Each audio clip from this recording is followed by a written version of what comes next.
ಮೆಟ್ಟಿದಾಗ ಚೇರಾಗಡಿ ಮುತ್ತಿದಾಗ ಕುಂದ ಕನ್ನಡದ ಕಪ್ಪು ಮಣ್ಣಿನವನು.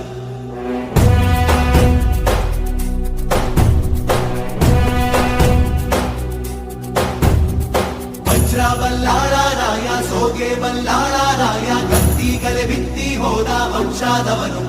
ಈ ಸೀಮೆಗೆ ಶಿವ ನೀಡಿದ